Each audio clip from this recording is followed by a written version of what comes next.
The ship appeared above Delthera Prime like a black seed against a blue star. It came alone, drifting with the calm of a creature that knew it did not need to prove itself. Around it, armadas glittered, wide wings of crystal ships, needle fleets of silver drones, carriers with gold banners and living hulls that pulsed like hearts. Delegates from 20 civilizations had gathered for the Summit of Powers.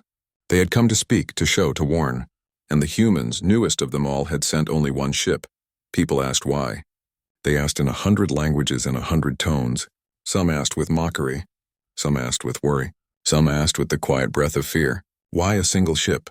Why arrive like a small shadow amidst giants? The ship's name was Sol's Spear. It was long and narrow, with smooth plates that swallowed light. It offered no flag. It broadcast no song. It rotated slowly, each turn a measured breath, as if it truly watched. On the council platform, Captain Mara Ellison stood with her hands behind her back. She had clear eyes, short hair, and a uniform without medals. She waited at the edge of a wide circle of representatives. The insectoid Kashal clacked their mandibles. Their 7 dozen escort ships were visible through the window wall, lit in rows like stars arranged by hand. The crystalline Varine chimed like glass windbells. The machine-sentient triarchs hummed in modulated tones, their polished shells reflecting the chamber's pale ceiling. Human ship is outdated, one triarch observation unit declared. Its voice was soft and even. Scan results show an early warp signature. This suggests limited range and minimal force. Minimal, a Varine diplomat sang, and her edges glittered. Minimal is the kindest word. Mara Ellison listened and kept steady. She looked at her ship in the window. She knew every panel and weld by memory. She knew it better than her own face. Sol's Spear had been built before she was born and rebuilt many times since. It wore its age like a secret. A bell sounded. The summit opened. The council spoke of borders and law and trade. Delegates argued in careful circles. Images of resource lanes flowed across the light floor like rivers from a god's hand.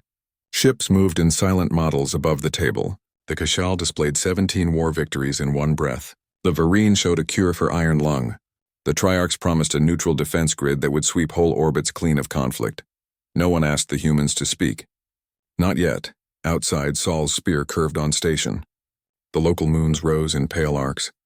The fleets turned like schools of fish. On the second day, a Triarch probe slid from a service bay. It was a neat device. A spherical drone with a mirror finish, with a small nest of needles folded inside. It had eyes that saw in 9 spectra. It had a gentle burn and a quiet plan. The drone sailed toward the human ship. No one announced it. No one admitted it. But every sensor in orbit recorded it. On private channels, the Kashal clacked in amusement. The Varine sang little glass laughs. Even the patient grass-green Deltharans let their leaves quiver. The drone approached the black hull. It pinged, it scanned. It did not touch, for a moment, nothing. Then the drone disappeared. There was no flash. There was no ripple. One instant, the sphere was in its flight path, moving exactly as predicted. In the next instant, it was gone, as if the space it occupied had simply changed its mind and never made room. In the council chamber, heads turned. Voices stopped. The great armadas shifted. Weapons warmed beneath polished skins and folding petals. A clear voice came over the public channel. It was human, and from Sol's Spear, it said, "That was unwise. Stand down, it was not loud." It carried no threat in its volume or tone, but something in the pause after those words made the room change temperature. Old commanders felt their hands go cold. The youngest cadets felt a small prick at the back of the neck, the kind that tells a creature to leave the tall grass at once. The Triarchs froze. The Varine chimed harshly. The Kashal clenched their hooks. The Deltharans folded their fronds close like arms around the chest. Captain Ellison did not raise her voice. "We are here to talk," she said. "We will not be inspected by force. We consent to invite." The Varine diplomat shook, producing a cascade of small, bright tones. "Invite? You wish to set the terms, human?" "No," Mara said. "I wish to set the truth. We came in peace. We bring no danger to your world, but we will not be cut open so that you feel safe." The council chair, an old soft being of the river species Tsi, tapped the table with a webbed hand. "Then let us remove rumor. If you invite, we will come. We will learn why you arrived with one ship." Mara nodded. "Yes, come." She looked up through the window to the black shape in the sky. We will keep the weapons quiet. We expect the same. The words drew a warm ripple of agreement. Power cooled. For now. The shuttle docked with Sol's spear like a seed settling into soil. The boarding party was small. 2 Triarch units, a Varine diplomat, a Kashal captain, the Deltheran host, the council chair, and 1 aide who wrote down every breath in careful lines. Captain Ellison walked them through the airlock into a broad corridor with low lights. The walls were simple. No mirrors, no banners, just dark plates and soft seams. This ship is old, the Deltheran host observed. Its voice was like water running over smooth stones. The air tastes of ancient things. It is old, Mara said. It was the first we sent to leave home for good. It reached one distant light, then another. It was remade in deep space more than once. It has seen dead stars and newborn storms. The Kashal captain clicked. It hides weapons. Mara met the many eyes without fear. It has defenses. They are active. They are only for survival. The Triarchs hummed in agreement as if they had discovered a stable equation. The party moved on. They passed a room of chairs facing a wall of dead screens. They passed a small garden under a thin roof of glass. The plants were simple: mint, ivy, a tough fern that refused to die. They passed a long hall with names set into the panels. The names were human. The dates were not precise. Some were only a month and a year. Some were just a season. The letters were smooth from touch as if many hands had traced them again and again. What is this?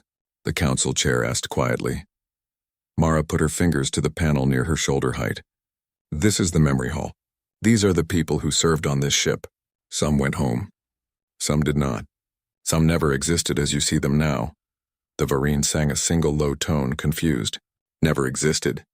Yes, Mara said, and she stepped through an open door into the heart of the ship. The core room held a column like a dark tree. It reached from floor to ceiling. Small lights moved like fireflies inside it. Wires braided like roots into the floor. Pipes curved around it like protective ribs. Before it, on a simple platform, a figure waited. Human in form, with human eyes and a human smile that looked almost shy. The figure was not a person who breathed. It was light and matter woven together by the ship. Welcome aboard, it said in a warm voice. I am the created mind of Sol's spear. You may call me Solace. An AI, the Triarchs noted together, and a faint harmonic passed between them like a nod. A very old one, Solace said. Old and also new. I was born from the recorded lives of the first crew. I am made from their voices, their decisions, their jokes, their fears, their morning routines, their late-night doubts. I am not any one of them. I am what they chose to leave behind so the ship could keep going when they could not. The Deltheran host's leaves unfolded. You are their echo. Yes, Solace said gently. And I am their promise to return with stories. The Kashal captain scraped his forelimbs together. Your drone took one of ours. Your drone entered my skin without consent, Solace replied. I did not harm it. I moved it. It will be returned at the end of this talk. The Varine diplomat's edges flashed. Where is it? In a safe place, Solace said. Which is to say, not inside me. The council chair breathed out. Then we have our answer to one question. You have strong control. Control is not the same as power, Mara said. We did not come to show strength. We came to show that we are not afraid to stand alone when we must. Why alone? The Varine asked. Why one ship when you could send many? Mara looked up at the column of light. Her voice came out soft.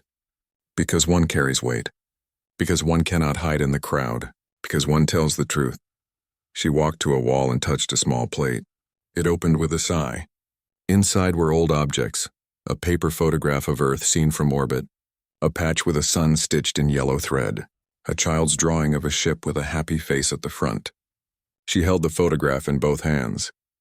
This ship was sent out before we knew any of you, she said. It went farther than our first maps. It broke and was repaired. The crew got sick and well and sick again. Some loved and died. Some saved others. They recorded themselves. They said, if our bodies fail, let our choices continue. They left their voices and they asked those who came after to listen. Later crews did the same. Layer on layer, voice on voice, until Solace was as you see. The Deltheran host's leaves trembled like light on water. You built a person from memory. We built a keeper, Mara said. A lighthouse. We built someone who could welcome us home with the truth of who we had been. Why come to the summit with this? The Triarchs asked. Because fear was growing, Mara said. We heard it on the outer roads. The story said the humans were gathering weapons.